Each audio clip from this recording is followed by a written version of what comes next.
Okay, so get ready, because today we are going deep into American Horror Story. But we're not here to just, like relive all the scary parts or anything like that. Right. We're going to be looking at it through a whole new lens, this time survival mode. Oh, wow. Yeah.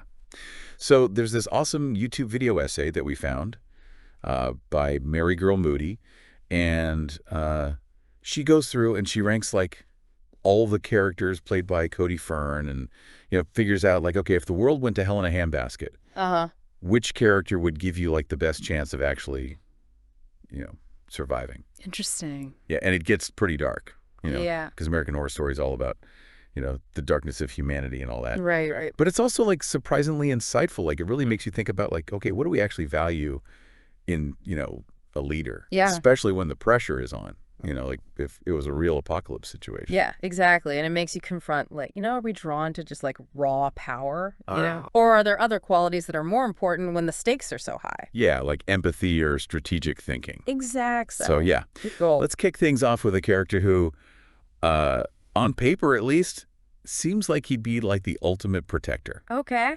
Michael Langdon from Apocalypse, the Antichrist himself. Oh, yeah. He's a good one. I mean, come on. This guy can bring people back from the dead. It's like a pretty sweet power to have in your back pocket. Yeah. Especially if we're talking like zombie apocalypse or something. Right. So on the surface, I mean, you'd think you're pretty safe with him, right?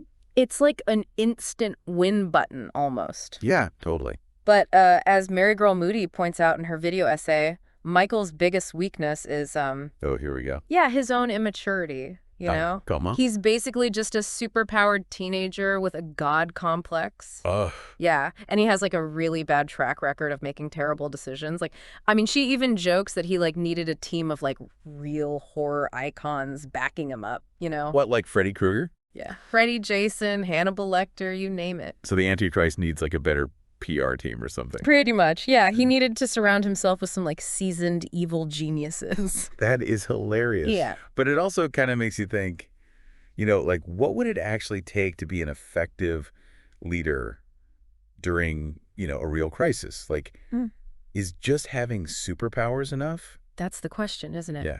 It's something we see play out in real life all the time. Oh, totally. Think about like historical figures who came to power during like huge upheavals.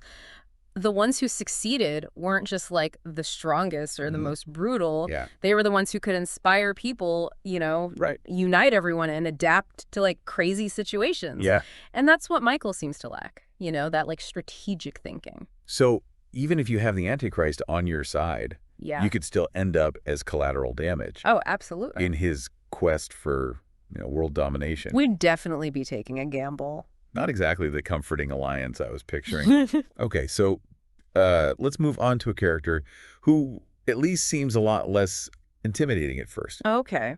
Xavier Plympton from 1984. Oh, yeah, the aspiring actor. Yeah, the one who ends up at Camp Redwood. Right, with all the crazy killers. the mayhem. Yeah. Yeah. So he seems like, maybe someone you'd want to be friends with, at least in the beginning. Yeah, he's got that kind of likable vibe going on. Yeah, and Mary Germoody even points out in her video, like, his loyalty to his friends and the fact that he genuinely cares about them.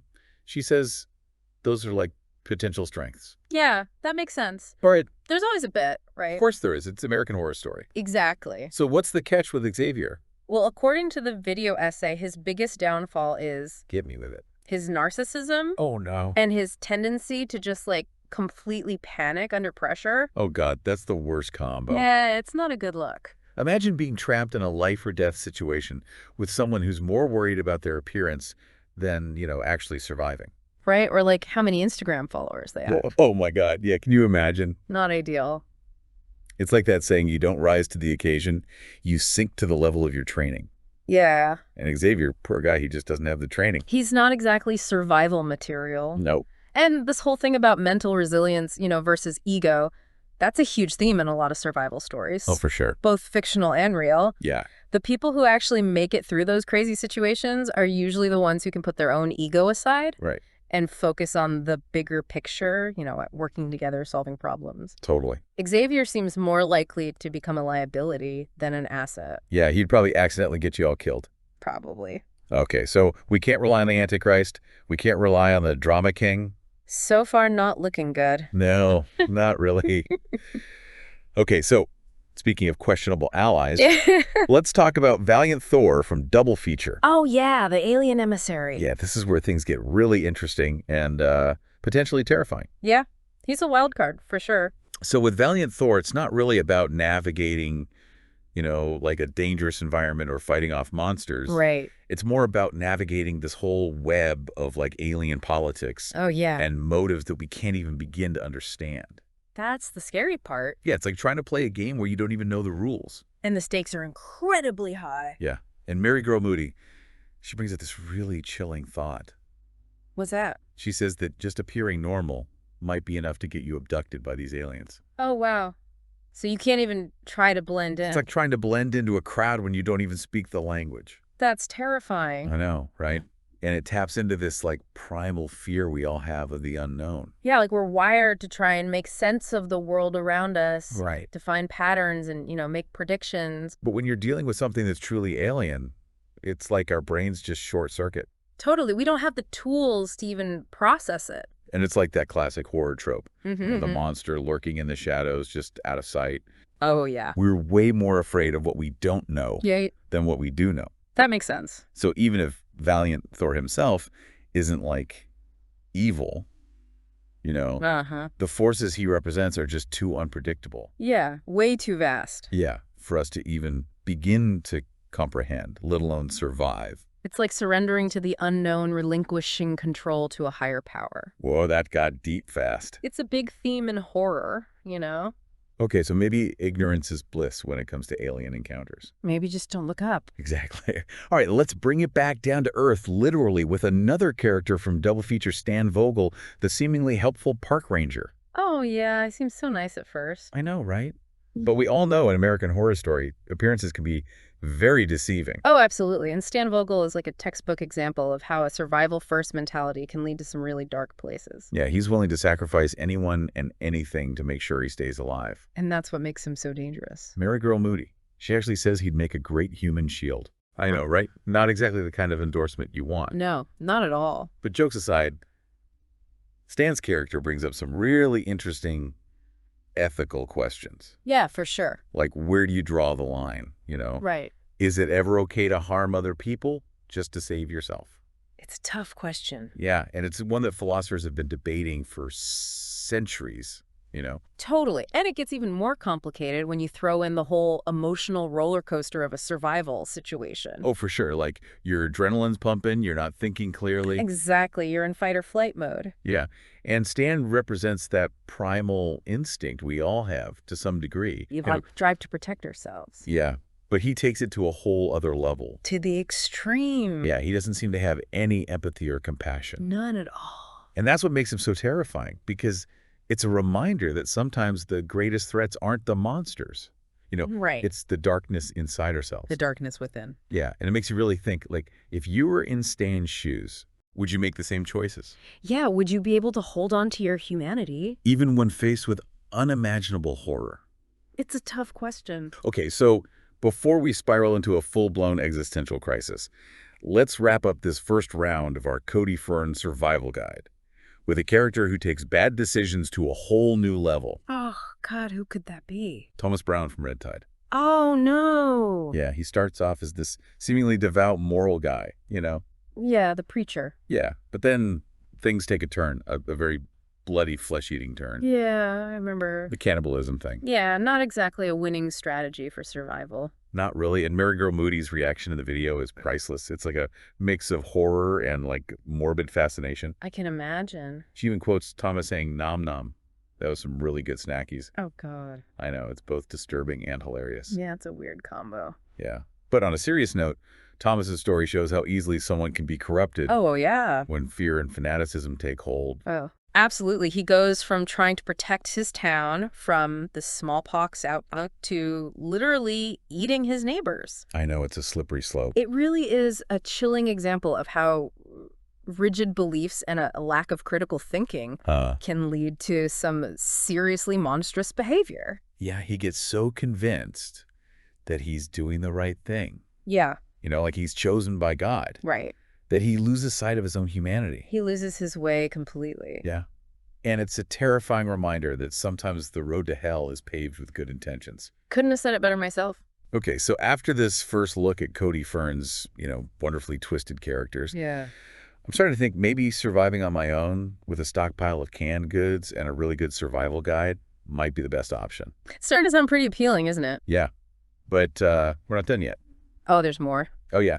In the next part of their deep dive, we're going to be ranking these characters based on their survival potential. Okay. And we're going to explore some even deeper psychological themes about leadership trust and the choices we make when we're pushed to our limits. I can't wait. It's going to get intense. Stay tuned, folks. Yeah, so don't go anywhere. And welcome back to our deep dive into the world of surviving American Horror Story with Cody Fern. Okay, so we met the contenders. Right? But now it's time for the ranking. It is. I am so ready for this. Right. Which of these characters, based on Mary Girl Moody's, very thorough analysis, gives us the best shot at making it out alive? Or I guess least worst is probably a better way to put it. Yeah, I mean, we're dealing with more shades of doom here than beacons of hope. Fair.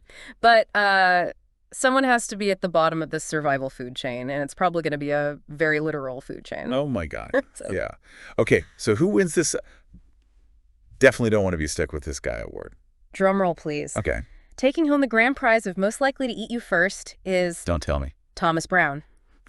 Oh, God. Yeah, the cannibalism thing, not exactly great for team bonding. No, not really. It's a pretty big red flag. Yeah. But, his downfall also highlights something really important, I think. What's that? Sometimes the scariest monsters aren't, supernatural beings. Right. They're ordinary people who are pushed to these horrifying extremes by fear and twisted ideologies. Oh, yeah. It's a sobering thought, and it's something that resonates throughout history. Both in fiction and reality. Oh, yeah. Blind faith and fear, they can be incredibly powerful motivators. Yeah. And not always in a good way. No, not at all. Mm. Okay, so next up on our doomometer is Okay, let's see. Stan Vogel, the park ranger with a heart of ice. Yes, the human shield. Yeah, Mary Girl Moody's advice, use him as a meat shield and run. Yeah, that pretty much sums it up, his survival at any cost mentality. It just makes him so untrustworthy. Yeah, at best. At worst, he's just downright dangerous. Yeah, he embodies that primal instinct for self-preservation. Yeah, but stripped of any moral compass. Yeah, like you're looking into the abyss of human selfishness. And it makes you wonder, like if we were in his shoes, faced with those impossible choices, would we be willing to sacrifice other people to save ourselves?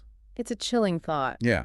It's a moral maze with no easy answers. For sure. But I think exploring those uncomfortable possibilities, even through fiction, Right. It can help us understand how complex human nature really is. Yeah. And maybe even prepare ourselves for the unexpected. Okay, so let's shift gears to a different kind of existential threat. Alien abduction. Yeah. Where does Valiant Thor, the alien emissary, land on our survival ranking?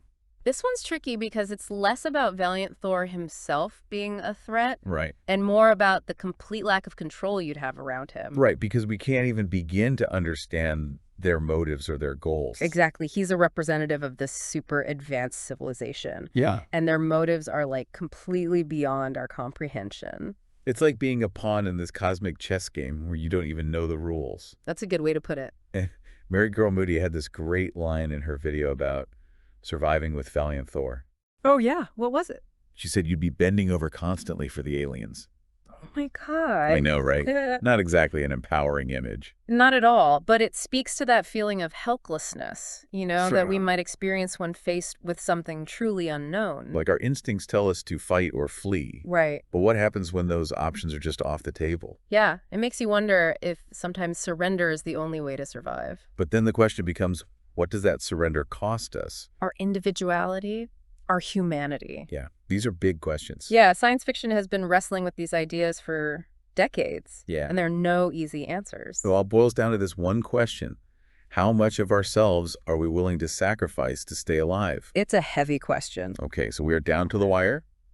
Xavier Plympton and Michael Langdon. All right, the final two.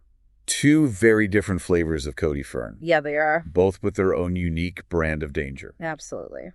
So let's start with Xavier. Okay. He might not be an active threat like some of the others. Right. But his self-centeredness and that tendency to just panic, Oh, yeah. they make him pretty ill-equipped for survival. It's a classic case of charisma versus competence. Oh, yeah, you might want to hang out with him at a party. Right. But when the zombies show up, Yeah, you're going to want someone a little more level-headed. you're going to regret that decision. Yeah, his character really highlights the importance of mental resilience Uh-huh. and adaptability in a crisis. It's not enough to be charming or talented. Right, You yeah. need that grit and that mental fortitude to make tough decisions under pressure. Yeah, you got to be able to think on your feet. Exactly. Okay, so Xavier's out, which means Michael Langdon, the Antichrist, actually comes out on top. Yeah, it's surprising, but Mary Girl Moody makes a pretty compelling case. Really? Yeah, despite all his flaws, you can't ignore Michael's raw power Right. and that ability to just command attention. Yeah, he's definitely got a presence. But here's the catch. Surviving alongside him would probably require a lot of moral compromise. Yeah, like remember that whole needing a better team of evil villains thing? Oh, yeah. To thrive in Michael's world, you'd probably have to embrace some pretty questionable tactics. Yeah, you might have to get your hands dirty. Yeah, and it makes you wonder, is survival even worth it if you lose your soul in the process? It's the ultimate dilemma, isn't it? Power without morality. Yeah. It's a dangerous and seductive force. Yeah, it really is. And Michael's character forces us to ask ourselves, how far would we go to stay alive? Yeah. Would we be willing to become the very thing we fear? That's a scary thought. It is. So it seems like in the world of Cody Fern's American Horror Story characters, there's no such thing as a clean getaway. Right. You're always making deals with the devil in one form or another. And that might be the most terrifying truth of all. Yeah, survival is rarely about, clear-cut choices between good and evil. Right. It's about navigating that gray area. That moral gray area. Yeah, making compromises and hoping you can live with the consequences. It's a tough reality. Yeah. So we've ranked our contenders. We have. But this deep dive is about so much more than just, listing characters. Right. It's about looking inward, exploring those darker corners of human nature. Yeah. And asking ourselves what we're truly capable of when we're pushed to the brink. Exactly. And that's what we're going to be talking about in the final part of our deep dive. Ooh, getting philosophical. We're going to delve even deeper into the psychology of survival. Okay. Explore the ethical dilemmas that these characters raise. Yeah. And challenge you to imagine your own path to survival in a world gone mad. I'm ready. Stay tuned. All right, so we're back for the final part of our, American Horror Story survival extravaganza. Yes, we are. We've, analyzed the odds, we've ranked all of our contenders, and now it's time to get, philosophical. Exactly. Like, what can all of this teach us about survival in the real world? About the choices that we might have to make when everything is on the line. Right, because let's be real here. If a zombie apocalypse or, alien invasion actually happened, Right. our perfectly curated Instagram feeds and our, color-coded grocery lists, Right. they're not going to help us very much. Not going to be very useful. So what would prepare us for something like that? Something so huge and unthinkable. That's where Mary Girl Moody's analysis, while it is entertaining, it also provides some, really interesting food for thought. Okay, I like where this is going. So remember Michael Langdon? Of course, the Antichrist. Yeah, on the surface, he seems like the perfect guy to have on your side, Right. But surviving with him means accepting a world that's ruled by fear and violence. Yeah, it's like that classic question, would you make a deal with the devil to save yourself? Exactly. It's easy to say no when you're sitting, in your comfy chair at home. Right. But what happens when you're staring down a horde of, flesh-eating zombies? You're an alien spaceship. Exactly. Those are the moments that really define us. Right. They reveal our true nature. Yeah, and it's not even just about, individual choices either. Right. Think about how whole societies function when there's a huge crisis. Yeah, like during wartime. Right, exactly. Like wartime rationing, emergency protocols. Even just like forming a line during a disaster. Right. It all comes down to human behavior. So surviving isn't just about being, physically strong or having a bunch of supplies. Right. It's about understanding human behavior, both the good and the bad. The good, the bad, and the ugly. Exactly. It's about knowing when to trust. When to lead. Yeah, when to follow. And having the mental and emotional strength to just roll with the punches, Right, to adapt to crazy situations. Exactly. Remember Xavier? Oh, yeah. He was charming. He meant well. He was a good guy. But he couldn't handle stress. Right, he fell apart. And that made him a liability. Yeah, it's like they say pressure makes diamonds, but it also bursts pipes. And in a survival situation, you definitely don't want to be a burst pipe. No, you do not. So, okay, here's a thought experiment. If we were to design the ultimate Cody Fern character for survival, Oh, this is interesting. Right, someone who combines all the best qualities of these characters, Okay. but minus the cannibalism and the, alien overlords and all that. Right. Of course. What would that character look like? That is a challenge. Right. Okay, so they would need Michael's resourcefulness and charisma for sure. Yeah. But we'd have to temper that with like a good dose of humility and empathy. Right. You don't want him going full, evil dictator. Exactly. And they would need Xavier's loyalty and compassion, Yeah. but with the mental strength to stay calm under pressure. Right. Basically, Xavier if you went to therapy. Yeah, exactly. And we can't forget about Stan's practical survival skills. Oh, yeah. He knew how to, rough it. Right. But we got to add in a strong moral compass. Yeah. Make sure he doesn't use those skills for evil. And maybe even a little bit of Valiant Thor's stoicism. Oh, yeah. That ability to just stay cool in the face of the unknown. Yeah, it's like building the ultimate survivalist Frankenstein. It really is. And I think that's the big takeaway here. I agree. We all have these different aspects within us. Yeah. The leader, the follower. The pragmatist. Yeah, the idealist. It's about figuring out which qualities would it help us survive and which ones we need to like keep in check. Yeah. Basically level up your good traits and, work on those bad traits. Exactly. Because this deep dive wasn't just about American Horror Story, Yeah. It was about you, dear listener, and your own potential for resilience. Your inner strengths. Yeah, resourcefulness. And maybe even a little bit of badassery when things get rough. Because we've all got a little bit of Michael Xavier and, even Stan lurking inside us. It's true. It's all about knowing how to use those qualities for good and choosing your allies wisely. Yeah, because survival is rarely a solo act. And on that note, we would love to hear your thoughts. Yes. If you were creating a character for an American Horror Story specifically designed to survive, what traits would they have? What would your ultimate survivor look like? Yeah, hit us up on social media. Let's keep this conversation going. Because our deep dive into Cody Fern's world might be ending, Right. but this exploration of human nature and resilience and the choices we make when faced with the unimaginable, It never really ends. no, it's an ongoing journey. And who knows, maybe by understanding these fictional scenarios, Yeah. Yeah. we can all be a little bit better prepared for whatever real-life horrors might come our way. It's all about being prepared. So stay curious, stay informed. And as always, Thanks for taking this deep dive with us. we'll see you next time.